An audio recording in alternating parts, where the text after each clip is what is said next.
الله أكبر الله أكبر الله أكبر الله أكبر الله أكبر الله أكبر الله أكبر الله أكبر كبيرا والحمد لله كثيرا وسبحان الله بكرة وأصيلا لا إله إلا الله وحده لا شريك له لا إله إلا الله وحده لا شريك له له الملك وله الحمد يحيي ويميت وهو على كل شيء قدير الحمد لله رب العالمين رب العطية الصلاة والسلام على سيدنا محمد خير البرية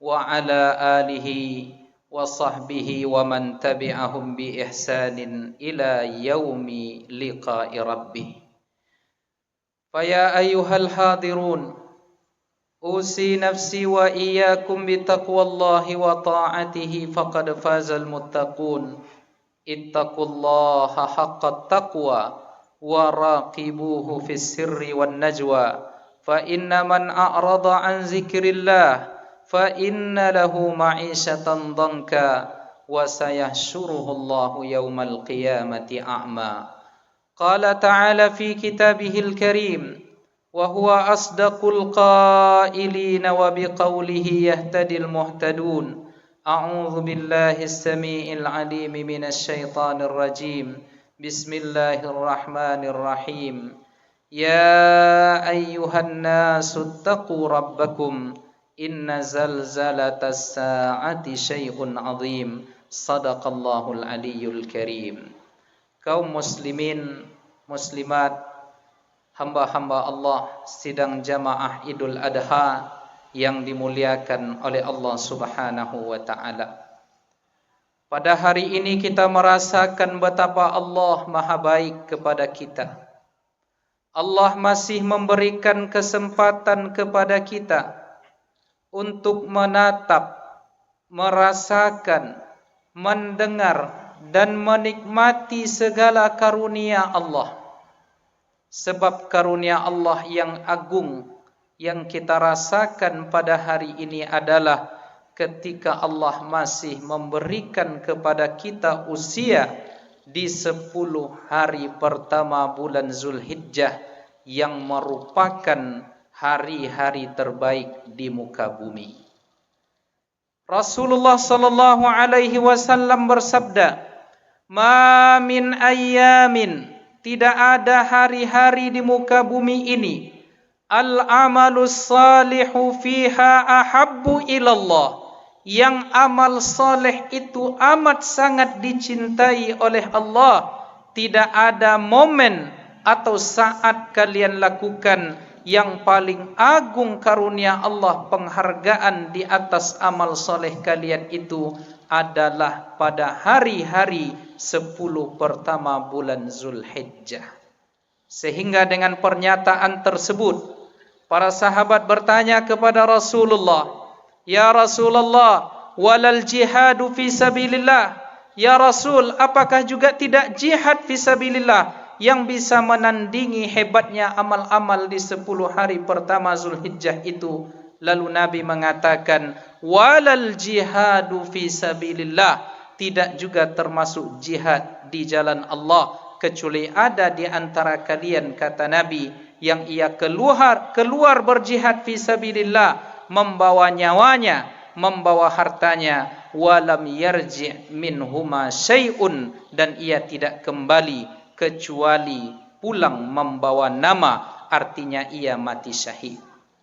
Kaum muslimin muslimat jamaah Idul Adha yang dimuliakan oleh Allah, sehingga dengan mulianya 10 hari pertama ini, Al-Imam Al-Qastallani mengatakan, kullu fardin fu'ila fi hazal ashri, setiap ibadah fardu yang kita lakukan di 10 hari pertama bulan Zulhijjah itu tidaklah sama di sisi Allah dengan ibadah fardu yang kita lakukan di luar 10 hari pertama Zulhijjah. Wa kadzalikan naflu, begitu juga tidak ada amal sunnah yang kita lakukan di 10 hari pertama ini yang melebihi pahalanya. Berbeda ia penghargaannya dari yang kita lakukan di luar 10 hari pertama bulan Zulhijjah ini.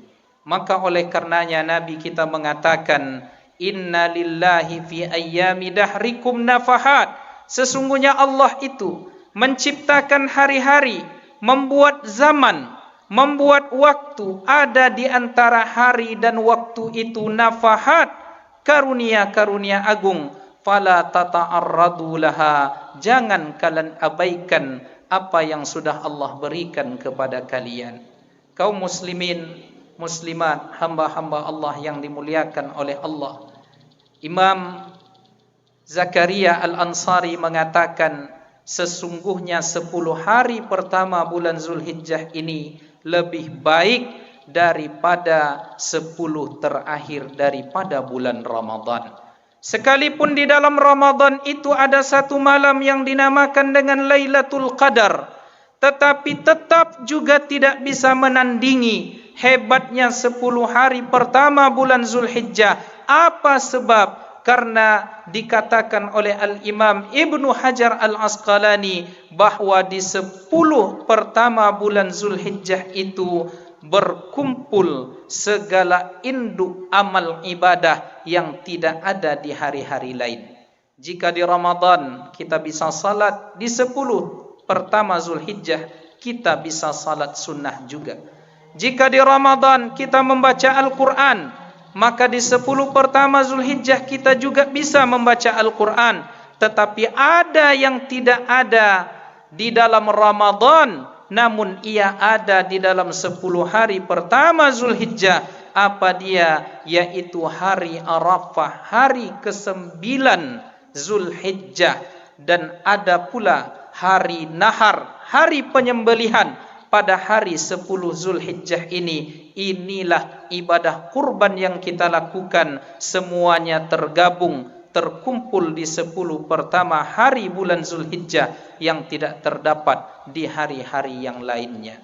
Sehingga Bapak Ibu yang dimuliakan oleh Allah Ta'ala, dikatakan oleh Al-Imam Al-Auza'i, saking besarnya keagungan hari Arafah 9 Zulhijjah, adaraktu aqwaman, saya mendapati banyak orang, banyak kaum, kata Imam Auza'i, kanu yukhabbi'una hajatihim, mereka sengaja menunda, mendoakan hajat-hajat mereka untuk didoakan khusus pada hari-hari di bulan Zulhijjah itu. Apa sebab? Karena pengabulan Allah lebih besar terhadap hari yang ia ciptakan begitu mulia tersebut.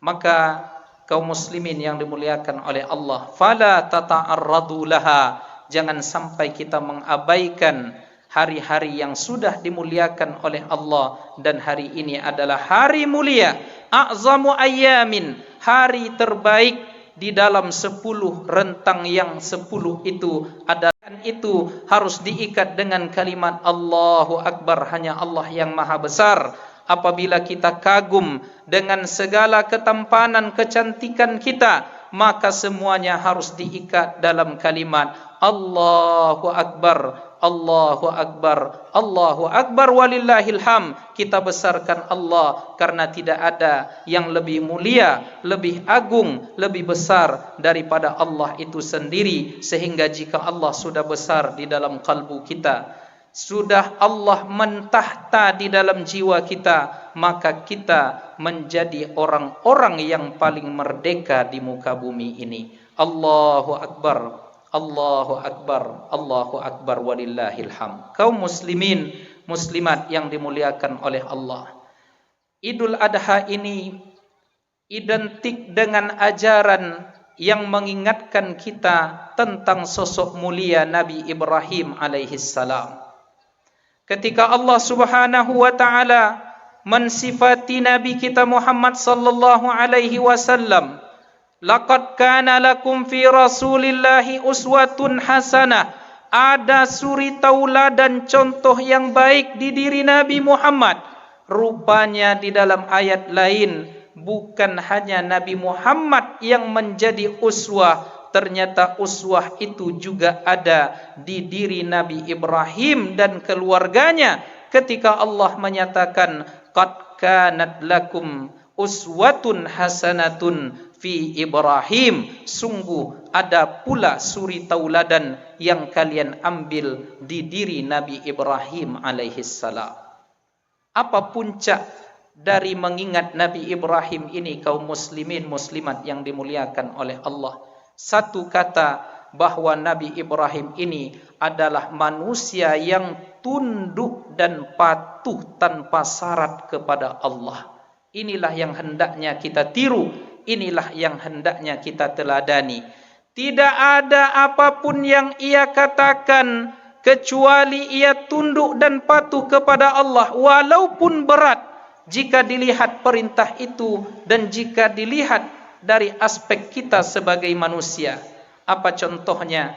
Nabi Ibrahim alaihissalam diperintahkan oleh Allah untuk membawa anak keluarga kepada lembah yang tidak ada berpenghuni. Jangankan manusia, tumbuh-tumbuhan pun tak ada di sana. Sampai di tempat tersebut, istrinya bertanya, apa yang membawa engkau kemari membawa kami, wahai Ibrahim? Apa sebab engkau menggiring kami ke tempat yang seperti ini, Ibrahim? Tetapi Nabi Ibrahim, bagaimana hatinya hendak menjawab, ini adalah perintah Allah. Lalu istrinya sadar suaminya adalah seorang nabi. Ia katakan, Allahu amaraka bihaza. Apakah Allah yang memerintahkan semua ini, wahai suamiku? Lalu Nabi Ibrahim mengangguk, dan disitulah lahir ungkapan iman dari keluarganya, dari istrinya. Izan falayyudayyi'an Allah. Kalau sudah Allah yang memerintahkan, lalu kita patuh di atas perintah Allah, falayyudayyi'an Allah. Allah tidak akan menyia-nyiakan kita. Lalu yang kedua, kita lihat pula contoh ketika Nabi Ibrahim disuruh oleh Allah, wahai Ibrahim, silakan engkau naik ke atas bukit itu, beritahukan seluruh manusia di muka bumi untuk mereka datang ke Baitullah melaksanakan ibadah haji. Nabi Ibrahim pun heran, ya Allah, suaraku terbatas, kemampuanku terbatas, bagaimana mungkin suaraku ini bisa didengar oleh seluruh manusia di muka bumi? Lalu apa kata Allah berkalam kepada Nabi Ibrahim? Tugas engkau, wahai Ibrahim, hanya menyerukan, hanya menyampaikan tentang pesan itu kami masukkan ke hati orang-orang yang beriman. Itu adalah tugasku, kata Allah Subhanahu wa ta'ala. Allah berfirman kepadanya, wa azzin fin nasi bil haji ya'tuka rijalan wa ala kulli dhamirin ya'tuna min kulli fajjin amik. Maka Nabi Ibrahim, ia segera menunaikan perintah Allah itu. Naik ia ke bukit Jabal Abu Qubais.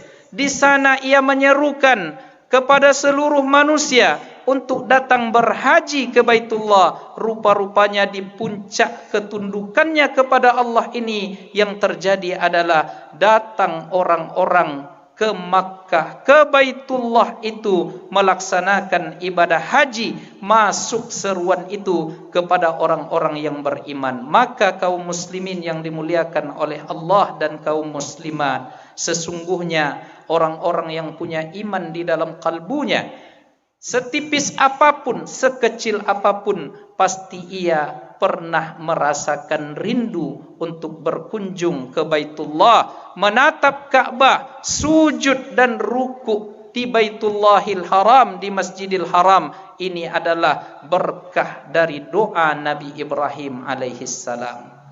Tunduk ketika diperintahkan membawa istrinya ke lembah yang tidak bertuan. Tunduk ketika ia diperintahkan menyampaikan pesan yang rasanya mustahil. Dan yang paling berat bagi Nabi Ibrahim adalah anak yang ia nanti sekian tahun lamanya diperintahkan oleh Allah untuk disembelih. Ia berkata kepada anaknya, wahai anakku, ya bunayya inni ara fil manami anni azbahuka fanzur maza tara. Wahai anakku, di dalam mimpi tadi aku melihat sebagai wahyu, aku menyembelihmu. Bagaimana pendapatmu wahai anakku tersayang? Lalu apa jawaban dari anak yang saleh?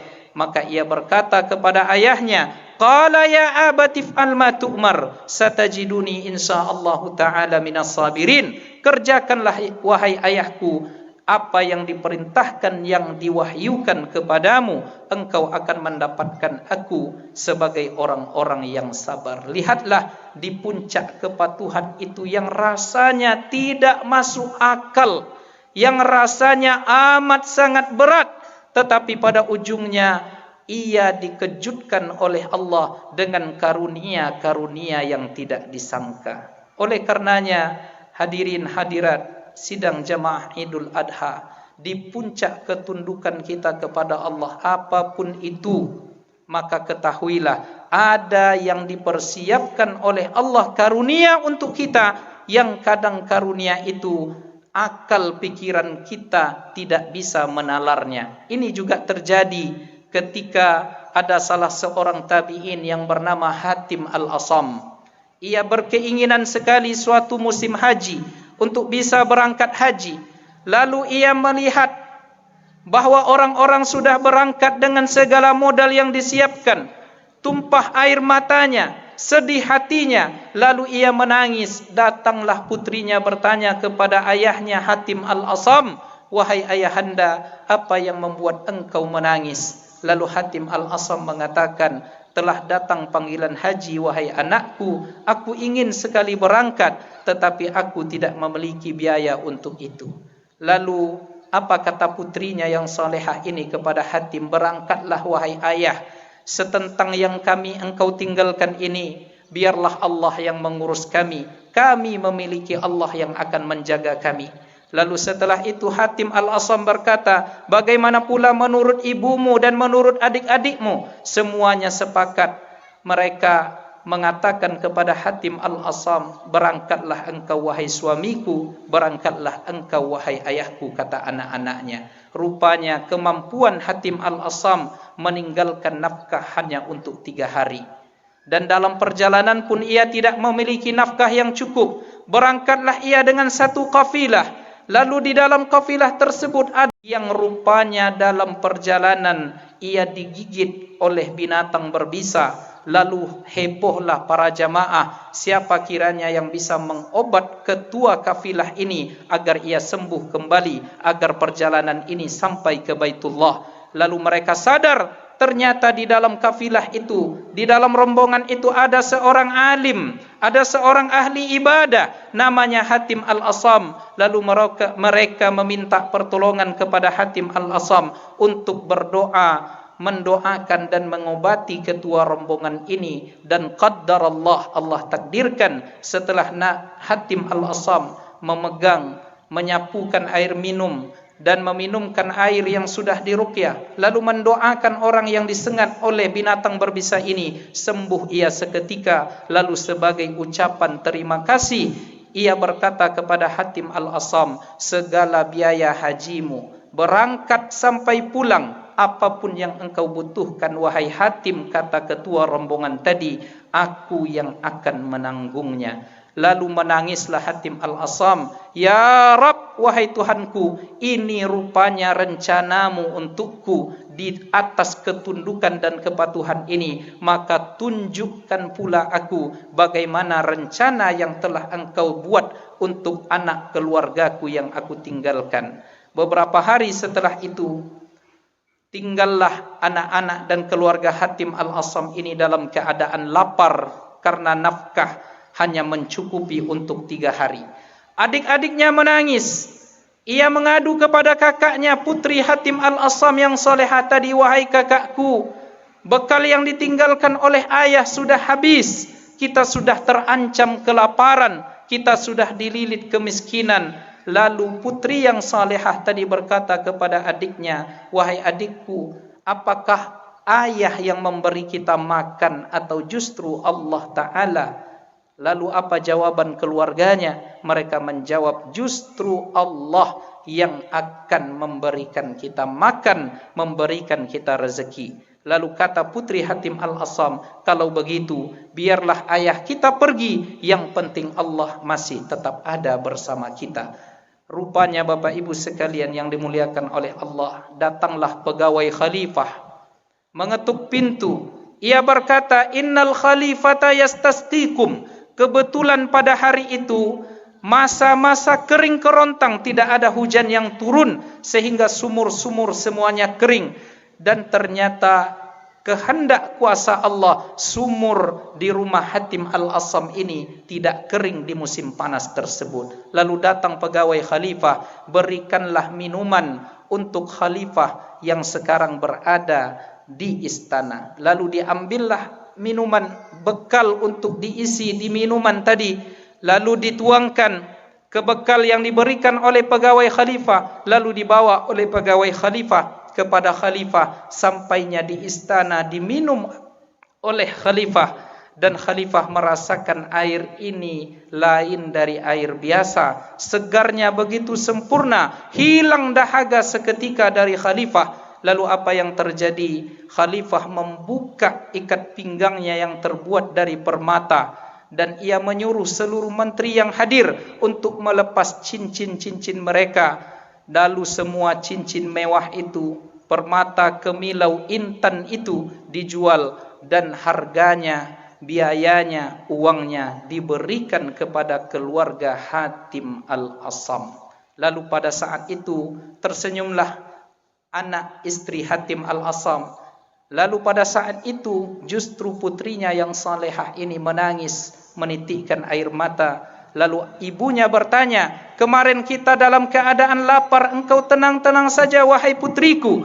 Mengapa di saat kita sudah dilepaskan oleh Allah dari lilitan kemiskinan, justru engkau menangis? Lalu apa jawaban dari putri yang salehah tadi Bapak Ibu sekalian? Wahai ibunda, seorang raja yang bahkan ia tidak mampu untuk melindungi dirinya sendiri, begitu lembut perlakuannya kepada kita, apatah lagi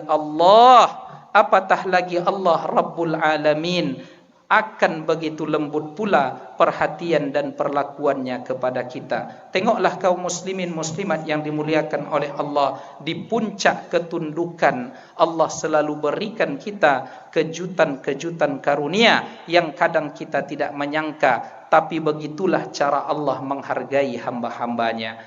Allahu Akbar, Allahu Akbar, Allahu Akbar walillahil hamd. Lalu yang terakhir kaum muslimin muslimat yang dimuliakan oleh Allah, Idul Adha ini adalah momen kita untuk at-tausi'ah 'alan nas, memasukkan rasa gembira kepada kaum muslimin dan kaum muslimat.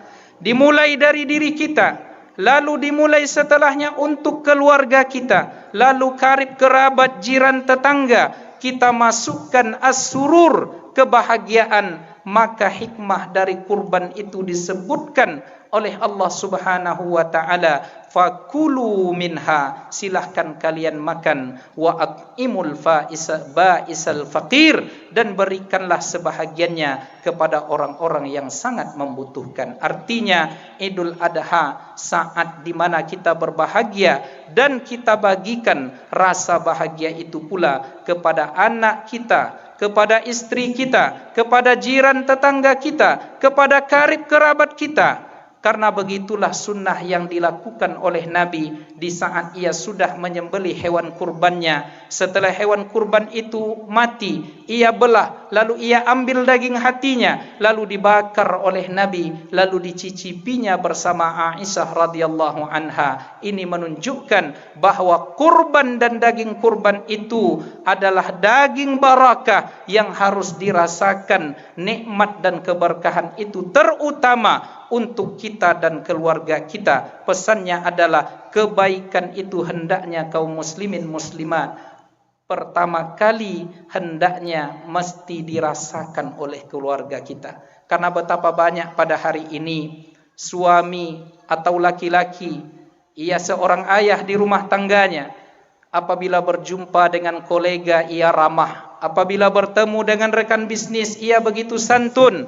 Apabila bertemu dengan karib sahabatnya, ia begitu indah tutur katanya. Tetapi sampai di rumah, rupanya yang ada terhadap anak dan keluarga hanyalah kekasaran, tidak ada kesantunan, tidak ada bahasa-bahasa yang melembutkan. Maka Nabi mengatakan kepada kita, ahasinukum, yang terbaik di antara kalian itu adalah ahasinukum li ahlikum, yang paling terbaik terhadap keluarganya sendiri. Jangan sampai orang lain kita berbuat baik, jangan sampai kolega bisnis kita berbuat baik, jangan sampai kepada rekan-rekan teman-teman kita begitu lembut sikap kita, tetapi tidak begitu rupanya kepada istri di rumah, tidak begitu rupanya kepada anak-anak di rumah. Berarti kita sudah berkhianat kepada Nabi kita Muhammad sallallahu alaihi wasallam, berkhianat dengan contoh yang sudah diberikan oleh Nabi Ibrahim alaihi salam.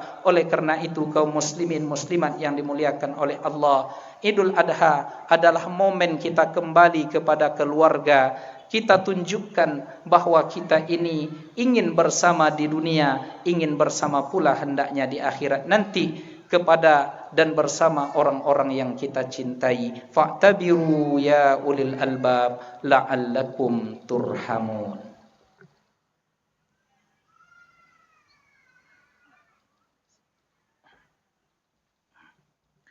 Allahu akbar, Allahu akbar, Allahu akbar, Allahu akbar, Allahu akbar. La illallah wallahu akbar, Allahu akbar walillahil hamd. Innal hamdalillahi nahmaduhu wa nasta'inuhu wa nastahdihi wa nastaghfiruh wa na'udzu bihi min shururi anfusina wa min sayyiati a'malina. May yahdihillahu fala mudilla lahu wa may yudlil falan tajida lahu waliyyan mursyida. Asyhadu an la ilaha illallah wahdahu la syarika lah, syahadatan arju biha an-najata fil ukhra wal ula, wa asyhadu anna Muhammadan abduhu wa rasuluhu la nabiyya wa la rasula ba'da, syahadatan arju biha murafaqata khairil anbiya. Fallahumma salli wa sallim wa barik wa an'im ala sayyidina Muhammadin wa ala alihi wa sahbihi wa mawala. Faya ayyuhal hadirun ittaqullaha haqqat taqwa wa raqibuhu fis sirri wan najwa.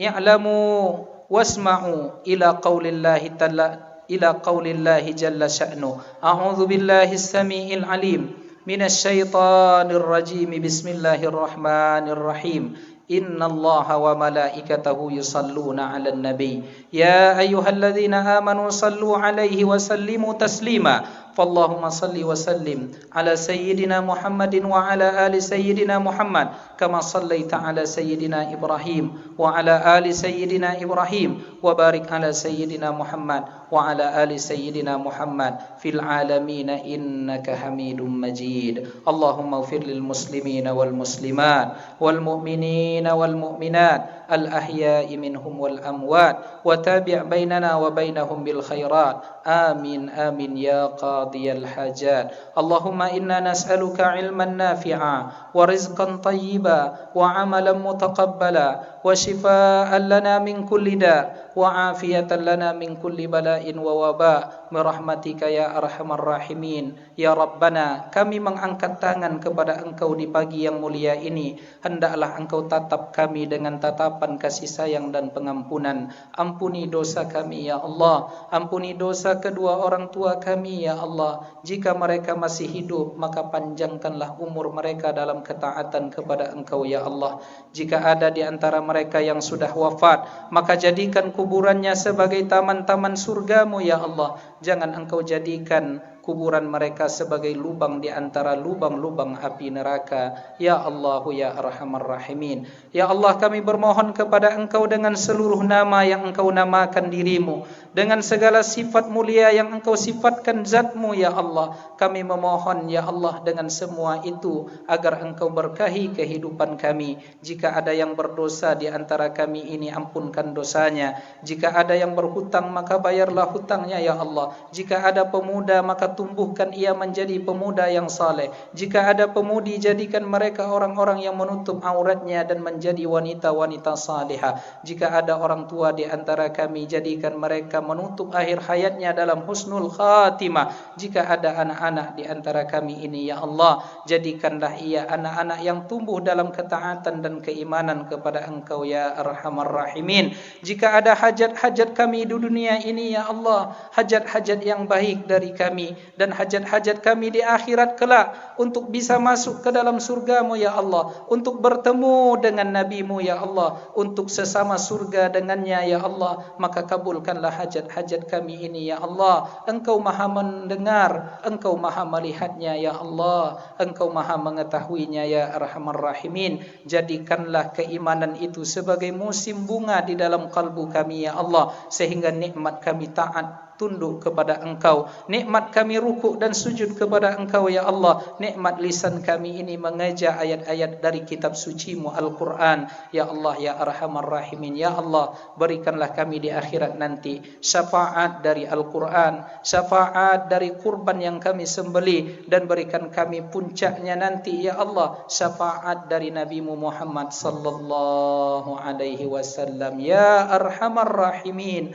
wa ya akramal akramin. Ibadallah, innallaha ya'muru bil adli wal ihsan wa ita'il qurba wa yanha 'anil fahsya'i wal munkari wal baghi ya'idzukum la'allakum tadhakkarun wa la dzikrullahi akbar. Taqabbalallahu minna wa minkum salihal a'mal. Wassalamu alaikum warahmatullahi wabarakatuh.